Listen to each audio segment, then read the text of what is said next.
Every financial collapse in history starts the same way. Not with headlines, not with experts, but with one simple question. Can you still access your money? When a financial system breaks, people don't ask about GDP. They ask, can I still buy food? Can I still pay rent? Can I survive next month? Most people think they'll see a financial collapse coming. History says they won't, because when it starts, it already feels too late. They ask something much simpler. Can I get my money out? Can I still food? Will my savings still mean anything next month? Can I keep my home? These are not small questions. They are the only questions that matter. And history is very clear about SS, something most people ignore. Real crises survival doesn't come from NT intelligence. It comes from they ask something much simpler. Can I get my money out? Can I still buy food? Will my savings still mean anything next month? Can I keep my home? These are not small questions. They are the only questions that matter. And history is very clear about something most people ignore. In real crises, survival doesn't come from intelligence. It comes from resilience, from liquidity, from low debt, from useful assets, from income that adapts, and from people you can trust. Because when systems break, they don't fail evenly. They expose fragility. Most people imagine crisis survival in the wrong way.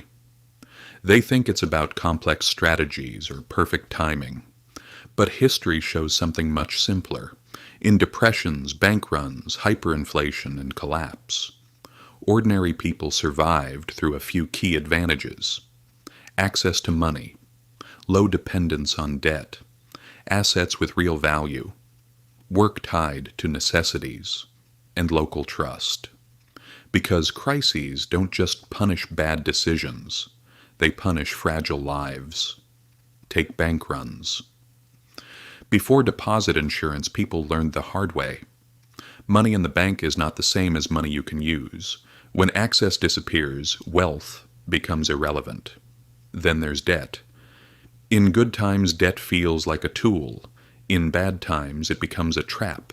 When income falls, but payments stay. The system doesn't forgive, it breaks people. And then comes inflation, where the danger changes completely. You can have money and still be losing everything because time becomes your enemy.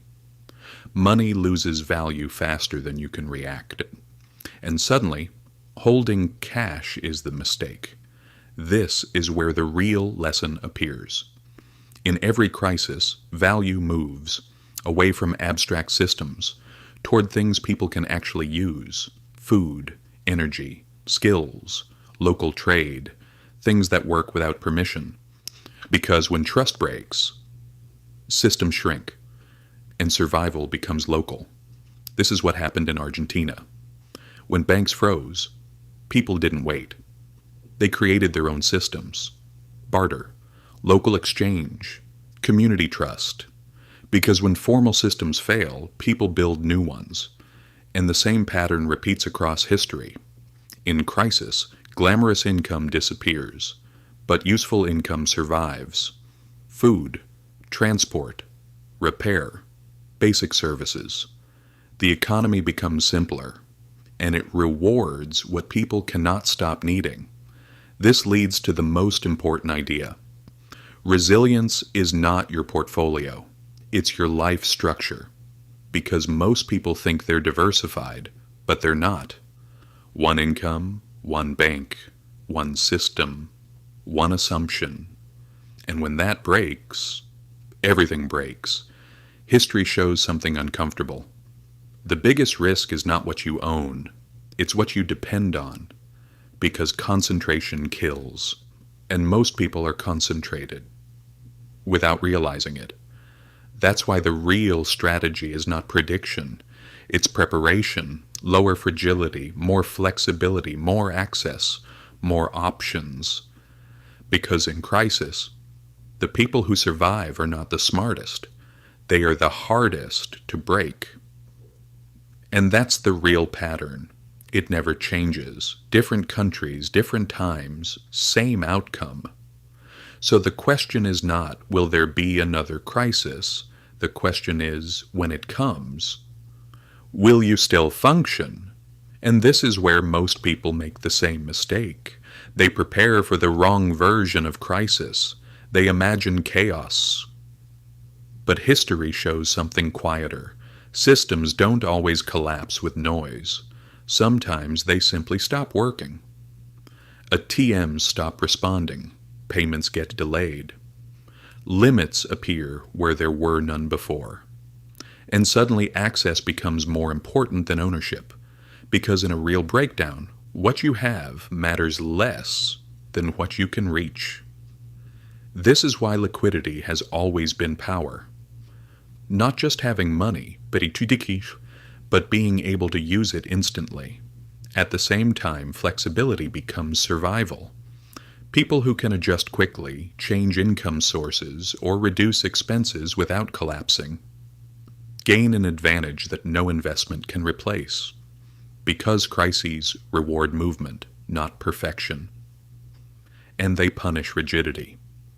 The more fixed your life is, fixed payments, fixed income, fixed expectations, the more fragile it becomes under pressure.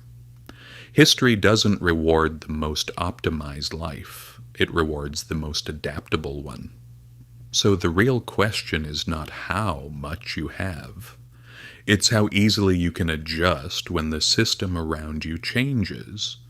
Because when stability disappears, adaptation becomes the only form of control left.